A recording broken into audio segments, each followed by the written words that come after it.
Okay, I told you a bunch of charts. There are two places that this Battle of Magog could be. One could be right here, right at the front end that launches the tribulation. That's what about half the Bible scholars believe. The other half believe it's right here, this Jerusalem attacked, and it's right at the end of the tribulation time. But what we know for sure is that God is headed toward this, the second coming of Christ and the launching of Israel as the center of the world and the beacon of hope. And so those are what we're going to discuss. This is kind of an overview of what three key passages talk about: Ezekiel, Daniel, and Revelation. All three. In Revelation, it's Armageddon. In Daniel 9, it appears to be Armageddon and the second coming. Ezekiel 37 to 39, this part isn't in Ezekiel 37 to 39. We don't see the Antichrist coming, and we don't see the kings of the East coming. See, that's the problem. We do see Russia and the Islamic countries, and we do see Ethiopia and Put and Lud and the kings of the South, but we don't have this angle and this angle. So that's why there is some disagreement among scholars. Again, this is the rapture of the church. This is Christ's death, burial, and resurrection. Right here is the destruction of Jerusalem.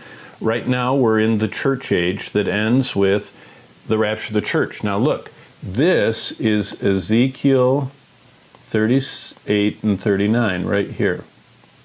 It's called the Magog invasion. Look at this. We're not sure if it's here before the rapture. Now, why would I say that? Have you read any news lately? Yesterday, Iran displayed the largest collection of armed drones they've ever seen in a military parade. Last week, they used those armed drones against an American-Israeli base in Iraq. Iran, you've heard all this, Natanz, atomic reactor, centrifuge, that's in the news almost every day. They are working as fast as possible to develop an atomic bomb. Now, what would happen if Russia, who, by the way, is aiding Iran, giving them anti-aircraft missiles, helping them with their reactor, about 4 days ago, China inked a multi-$100 billion deal with Iran, and China is getting oil and Iran is getting hard currency and technology. So it could be very soon this whole thing is going to ignite, and God is going to climactically intervene and save Israel.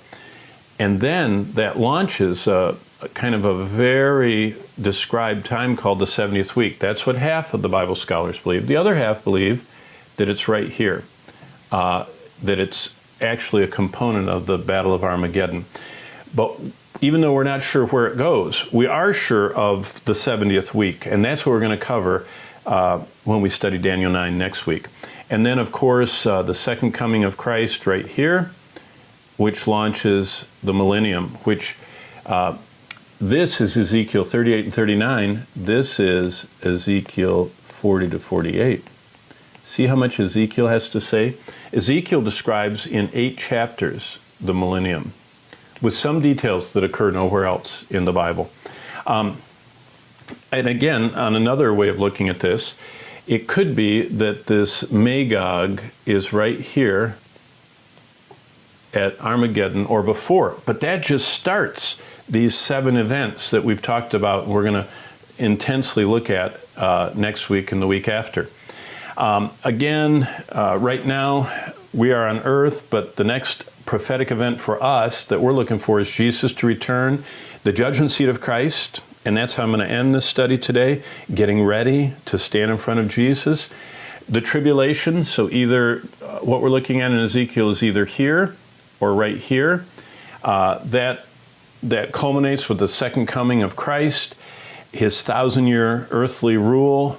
That's ended with the rebellion of all of earth except for the saints, and then the Lord says, enough is enough, and everyone is consumed. Revelation 20, verse 10 says, and then the great white throne starts, and then, of course, we enter into eternity, dwelling in the house of our Lord forever.